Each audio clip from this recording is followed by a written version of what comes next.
Hi everybody, this is Jacqueline, and today I just wanted to give you a quick tutorial about how to get started with wool applique.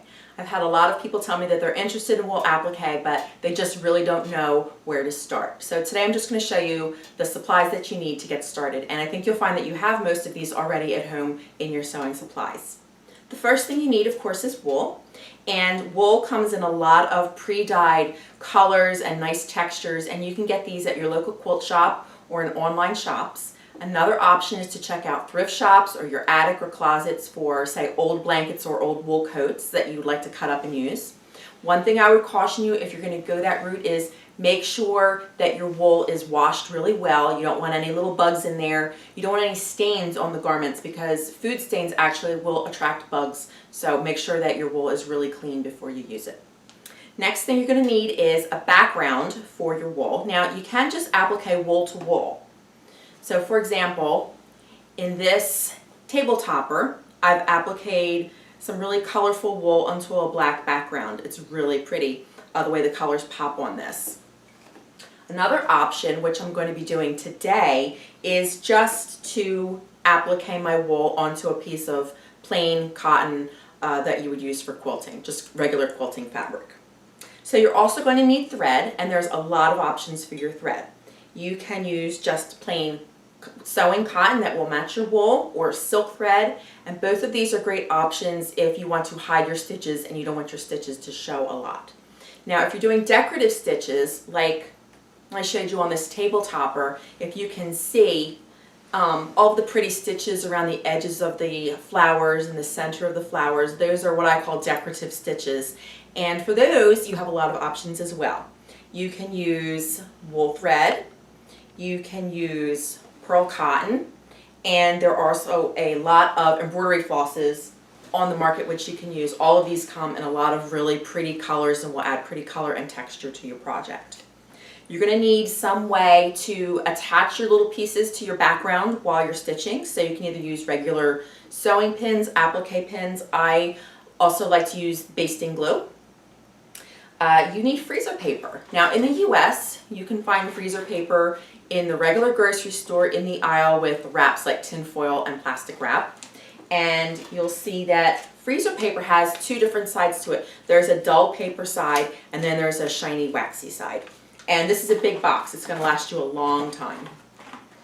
You also need markers for tracing your patterns, and then basic supplies like scissors and sewing needles. So the first thing you would do is to trace your pattern onto your freezer paper. Now you're tracing it onto the paper side of the freezer paper, the dull side. And if you'll notice, I've left a little bit of border there around the pattern. And what I'm going to do is put it on my wool with the waxy, shiny side down, because that's where it's going to be sticky, and apply a little bit of heat with my iron.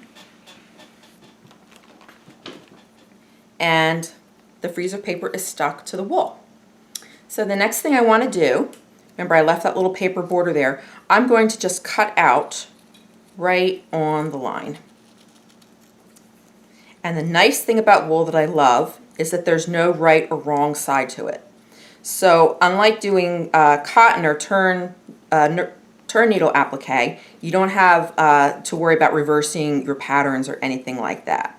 So I'm just cutting right on the line. Okay, and then when I get done, it'll look something like this. Okay, today I'm making a little bird, and so this is the little bird body, and this is the little bird tail. And the next thing I'm going to do is just peel that paper right off. It comes off really easily, and actually you can reuse this a few times. The waxy side will keep it stick for a while. So the next thing I'm going to do once I take that freezer paper off is just arrange it on my background. So there's the little bird, if you can see the little bird and his little tail. And I want to attach that to my background. Today I'm just going to use pins. As I mentioned, sometimes I also use basting glue. So I'm just going to pin that down.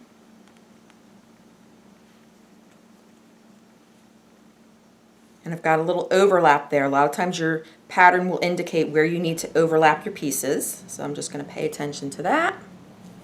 Okay. So the next thing to do is start sewing. Today I'm just going to use some cotton thread as a demonstration, and I'm going to put my glasses on so I can see what I'm doing. And what I'm going to do with my cotton thread is just do some small whip stitches around the edge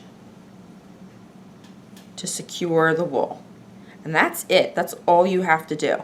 Now, wool comes in lots of different weights and weaves, and sometimes you'll find that if you have a thinner weave on your wool, you might have some like little frayed edges there, and that's fine. What you do is just use your thread to kind of catch those little threads and make it secure.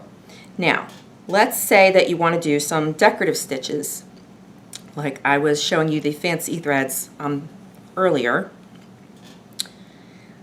I have some wool thread here, and it's the same idea. You just use your wool thread, and there's all kinds of fancy stitches. Today I'm just going to do a whip stitch because it's quick, but there's buttonhole stitches and all kinds of fun things that you can do. Okay, so you can see I'm just making a basic stitch around the edge, and you can see how decorative that is. Compare that to the cotton thread that I used a minute ago, which doesn't show at all. So if you're using a wool which doesn't have any fraying edges, like this, you can see there's no edges fraying there. You can just go ahead and just use your decorative thread if you want to. But if you have something that has a lot of fraying edges, I would go ahead and use that cotton or silk thread to tack those edges down and then add the decorative stitches. So that's it for my demonstration today. I hope you've enjoyed it. I hope it's inspired you to go and try some wool applique. And I hope that you'll visit me on my website at jacquelinesteves.com. Thanks.